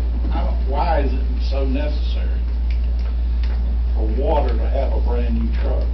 I would defer to Ron on that, but, Also, is this the truck that we're canceling the bucket lease? that's in the electric department. I'm sorry. Yeah, on the water side, my understanding is that they just got an old truck, and this is another one of those things that, was something that I think was kind Could of. it not wait a year? What model truck is being replaced? What model truck is being replaced? I wasn't prepared to give the year model, but I will say that it's one that is really in bad shape as far as the engine is probably wore out. It's the oldest service truck that we have for the water and light department. The actual oldest truck we had, we actually donated to Parks and Recs department. They probably have the worst truck that we have. The second worst happens to be the service truck that I was talking about. With the light, I'll go ahead and go on to the light truck. The reason we needed a truck there, as you know, is when we made the mowing crew, they made us a truck short because we had to take we didn't get a truck. We got a trailer and a mower, so we were minus a truck also. Then we gave a truck to Parks and Rec, so we're actually down 2 vehicles by the mowing and with that. So it's not only just replacing a wore-out truck, we went down 2 vehicles when we did that. I believe you made a statement that this truck is being paid for out of the water fees, it's not coming out of taxes or whatever, is that true? Yes, sir, that's correct. The truck for the water fund is paid out of water fund monies. It's not coming out of tax money. Same thing with electric truck. Correct, sir. I just don't see why we need to get one this year, why we took away one more year. Well, let me explain that. We went, if you It's look, also, if you look I at feel the same way about the Parks truck too. if you look at our budget, what we pay out, y'all all get to look at it. We got 6 trucks there that we're paying for at one time on a monthly thing. You can tell me what the amount was. 6 trucks. They went for 3, 4, 5 years here and bought nothing. Just like can happen again. It's happened over the years, the last 8 or 9 years. Some boards, very conservative, money-wise, they don't buy something. Can we wait till next year? Can we wait till next year? And that's what they do. Then I look at the bills and I get repair bills from garage, from Brothers Tire Service from some of these trucks, from the diesel repair shop up here, is $3 and $4 and $5 and $6,000. All you got to have is about 4 or 5 of those on these wore-out trucks.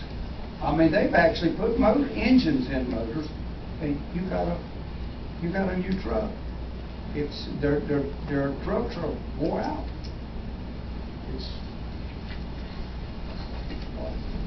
That's, you want to furnish equipment for you people to do the job. I looked at this budget. I didn't see nothing in there that was great or exceptional. I just don't see buying new town trucks. There's people on our backs to cut stuff out and save all that can be saved, and I'll go along with Bobby. I'd like to see the parked vehicle, and maybe it won't even need to be one bought next year. I don't know. And that other truck, just people's on our backs to cut it. And also in the water and sewer, what's a sewer tap machine? That is actually a machine that goes in on sewer mains and actually makes the hole for them to make the connections. Do we not have one of them now? No, they're going old school with old school kids.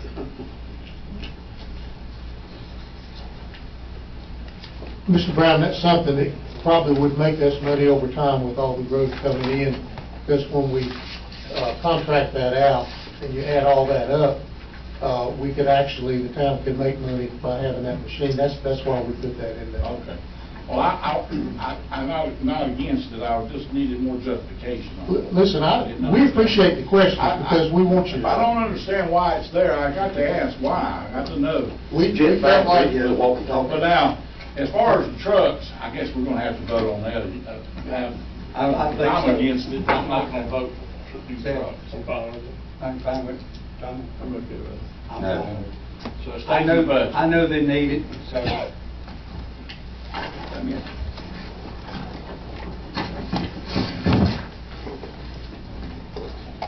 Do these employees have cell phones? They'll be running like the jetpack truck, so radios would have to be bought? My understanding is that these are like headsets because that machine makes so much noise that it's kind of like if you ride in a helicopter, you can't hear each other if you sit beside each other, and so they communicate while they're running the machinery.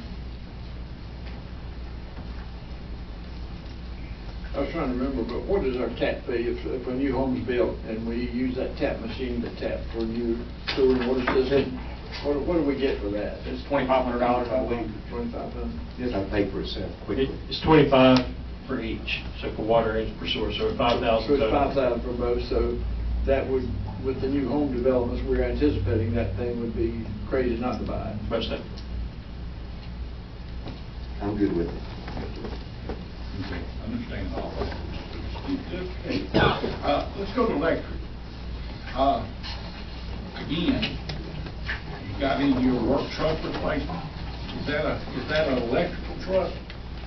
Or what? No, truck sir, were you- that- What kind of truck were you replacing in an electric car? That is That's a- third department that you got a new truck for. Yes, sir. That is actually the truck that I said that we lost to go up to pull the mower truck, the mower trailer around. It's a pickup truck, a service truck. Okay. It's not the, what Roger was talking about us not having any more, that is a large Can you buy bucket truck. these trucks under the fleet through the state? We could get a hell of a better price than $30,000. Yes, sir. Well, that is the price with the state. I looked at the state bid, and I looked at the Sheriff's Association bids, and the Sheriff's Association bids prices are lower. The prices on the trucks we were looking at for like extended cab, four-wheel drive trucks, they were about $27,000, $28,000. So there's not a whole lot of room there by the time you pay the fee. There's a tax that we're not exempt from when we get a tag, for example, that's about $1,000. So it's a pretty accurate number. So that's why. So this is just replacing another truck that actually is being used now to pull the lawnmower. Yes, sir, yes, sir. We lost a truck when we occurred the lawn care. We use that truck now to pull the trailer around with. So what are you doing now for that missing truck? You're doubling up or what? Yes, sir, that, and also we are loaning a truck out to Parks and Rec. So that truck so you understand. That truck that right now, she has to come over, get a truck from me to go make her supplies and things like that. Is that the one without the AC? Yes, because she's even used her own personal vehicle to go make runs and things like that. I would say of the 3 trucks, I need all 3 of them because I lost one for the mowing, but I think Parks and Recs and Water needs the 2 most valuable trucks that we need of the 3. Maybe we could put a sidecar on the motorcycle. By the way, another point, Ron has drove a truck. We still have, okay, but when Reed is not with us in the vehicle that Reed drives, Ron took over and started driving work that we could take the truck that he had and let. And as you know, I'm the interim fire chief, so when you make a whatever decision in a year or whenever for a fire chief, my vehicle now supposedly would go to that fire chief. Then me or the next public works director would be out of the vehicle then. I thought it was 5 years ago. Also, just to note on this too, with the 30,000, we'd technically be using that 30 grand that we're no longer going to be paying for that. Now, that's where we're getting rid of a lease truck and buying a truck and getting a truck for us. Yes, sir. Yeah. That story is one that's probably It don't one of even the make biggest. sense. I hate even bringing it up because it don't even make sense. It doesn't. It was a knee-jerk reaction by the former manager.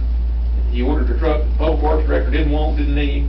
The public works director tried to cancel, and after came, he still tried to cancel. Was told it's more expensive to send it back than it is to keep it. And the only thing you got to do, there's a non-appropriation clause. As long as y'all don't budget for the lease payment in there, they take the truck back. It's that simple. I made a phone call, got a copy of the contract, reviewed it. That's there. So that truck's been sitting there with nobody to drive it, no equipment on it for at least 3 years now, $30,000 a year. That would have paid for the 3 trucks that we're asking for in leases in a truck that's done nothing other than occupy space. In the shelf. If we did keep the truck, just to tool it, it's probably $60,000 to $70,000 worth of equipment to tool it. That we got the truck, and then I was told I didn't have the money to be able to equipment. So it's just literally been sitting there. We don't have. We only got a 3-man crew. I couldn't use that second large bucket truck because we use a small bucket truck if needed. And most of the work that could be used for, where we need dual, honestly, probably is going to need to be contracted out. That's what we were doing in the past, and the former town manager wanted to get out where we weren't doing as contractors, do more things in-house. However, we never gained the employees to be able to do that. We got the equipment first, but never the employees to be able to staff it. All right. Parks and Recreation. Well, since we're not going to argue about the parks vehicle anymore, the only other thing I had a question about was the $4,500 for pool furniture. What kind of pool furniture are we buying for over there? That is all the actual, Since we don't have a pool over there, we got a lake.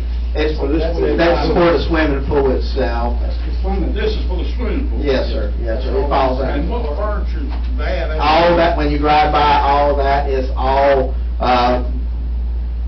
it was recommendation by the actual contractors we do before the lifeguard and all, that we make that purchase. You go back, they're really stained, they're getting where the straps on are starting to break, and it's getting to the point where they need replacing. We actually had to throw some of them away last year. And so the ones that we did have, I think that we had, what was the number of the chairs that we had last year, remember? I think, unfortunately, we had to get rid of at least 3 or 4 due to the straps and all being brittle and it being a habit of people sitting in. They're just being weathered from being out in the sun so long, they're getting dry rotted in the sand. Where do we store it during the wintertime? They are stored inside the facility, yes, sir, but all summer long. All summer long, they stay outside, they're not brought inside? No, sir, yes, sir, they're staying outside. If you ride by now, you'd see them. The pool fees pay for that, we'll pay for that one too, brother. Will the pool fees pay for that furniture?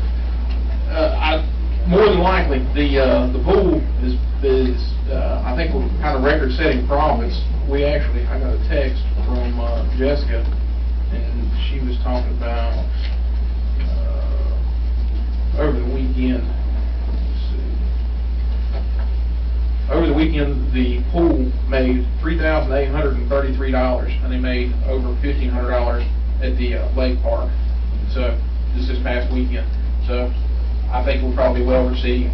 I think there's been a lot of positive social media posts and things, and people really happy with the pool here lately. So the pool has been kind of a pit in the ground that we throw money in some years, but I think we're finally starting to see dividends from it. The pool's in better shape, and people are starting to really take advantage of it, and I think people enjoy it. Buy the pool furniture. I'm good with Buy the that. pool furniture. I'm good with that. That's all the questions. All our questions I have at this time, I need to study some more. Because I know you want to have another budget session. The next budget session is open to the public, I understand. Is it not? It doesn't have to be. The next step, if y'all want to tonight, you can call for a public hearing tonight, if you're comfortable with the budget. If you want to wait and study a little bit more and then talk about it. I would really like to study this a little bit more. Yes, and if that's the consensus of the board, then we can certainly do that, and you can call for the public hearing Monday at your regular meeting, and we have time to do it. Yeah, that's good. Give a couple of days, yep. Give me time to look at all. Everybody okay with that? Okay. Yeah. So, my understanding, I'm gonna revise it, the only definitive note that I've got here, as far as modification, was to cut the chairs out of administration and cut that back from 2,500 to 500. Everything else stayed in, as I understood it. Is that correct? There's still a question about the tax rate. Nobody's made a comment about that. We voted basically To do what? We voted to leave it to, I'm for where. I don't recall us voting on it. I don't recall us voting on it. We had an official vote. There wasn't a vote, it was just, and that's every one that we've done's been unofficial.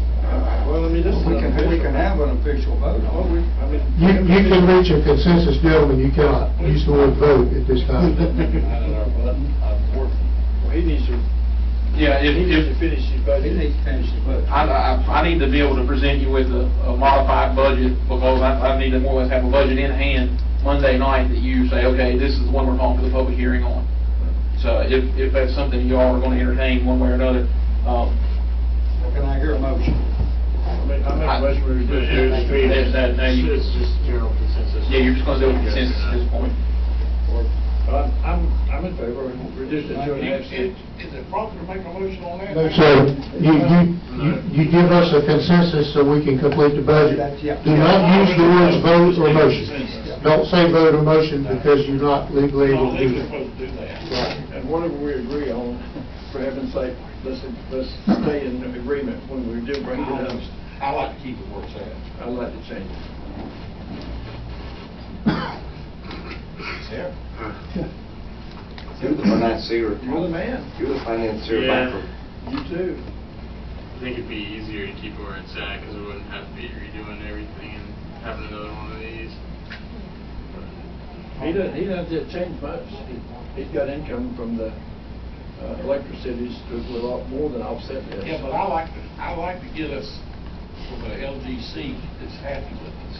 I really do. There's also a lot of unknown about that potentially even happening too, though, right?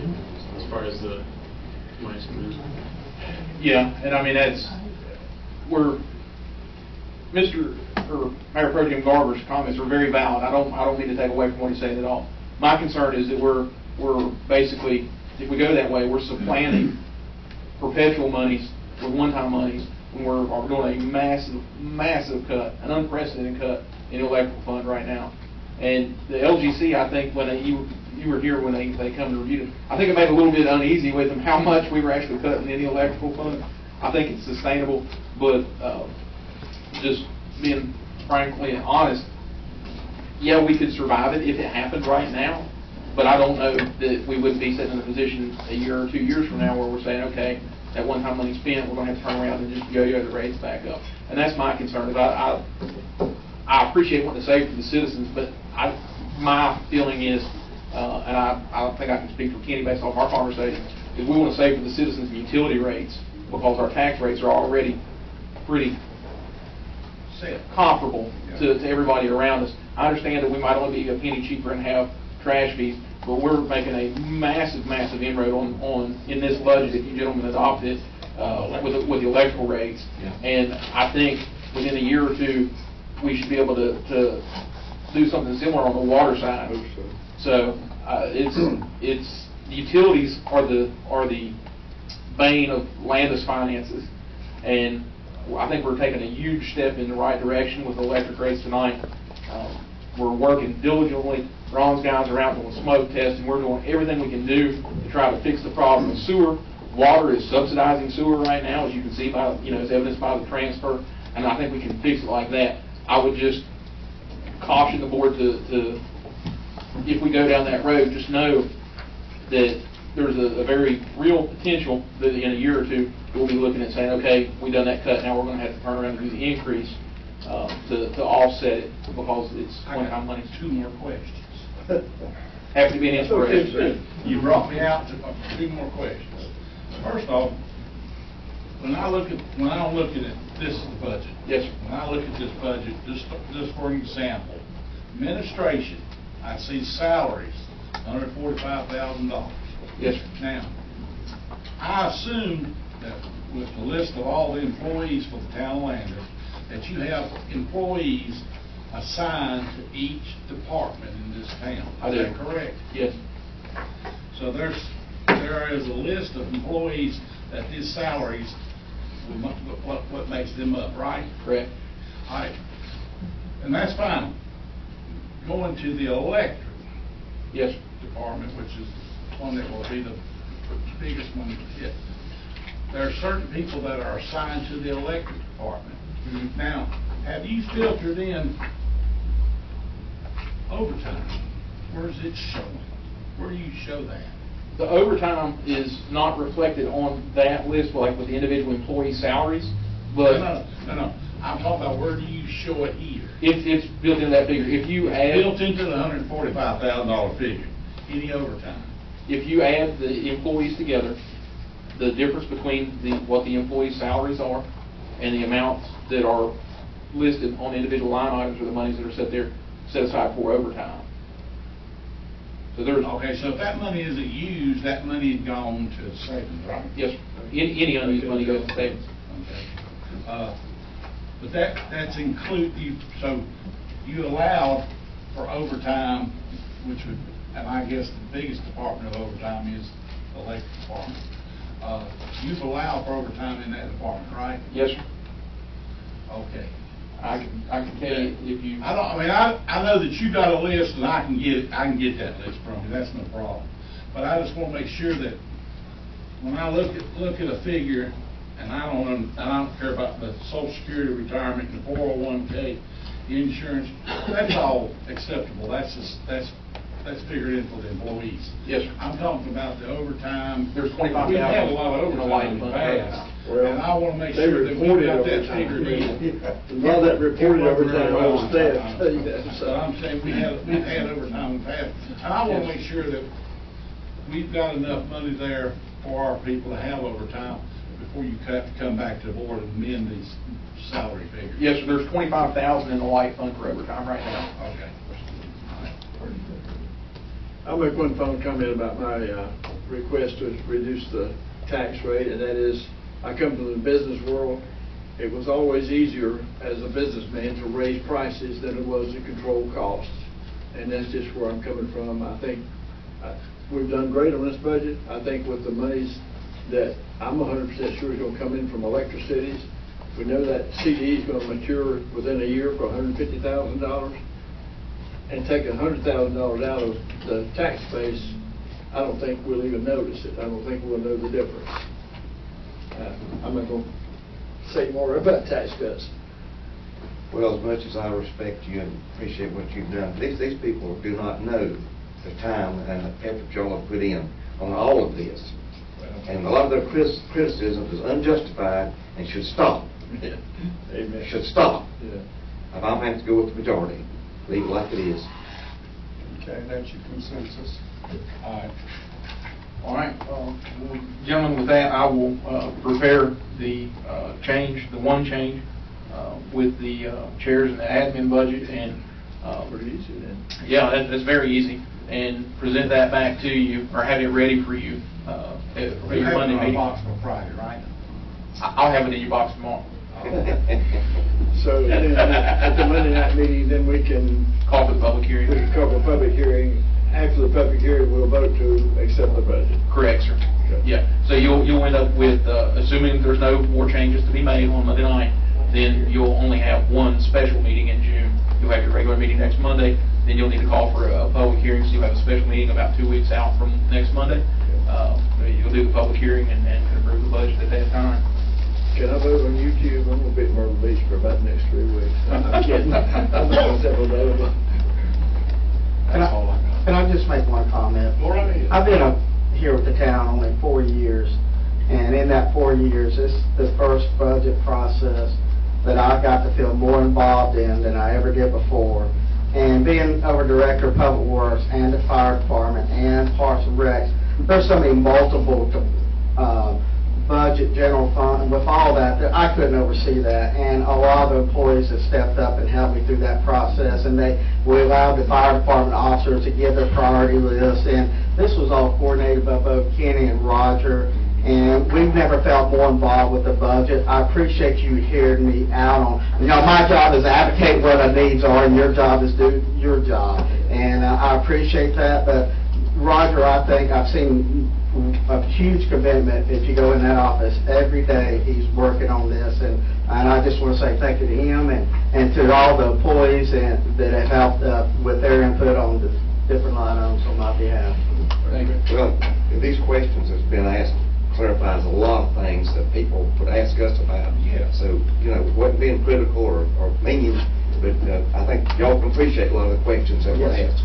It brought out a lot of information. Mr. Corey, I appreciate the questions. Yeah. That's part of the budget process. That's how it's supposed to work. Well, don't forget, my wife likes you, I don't. I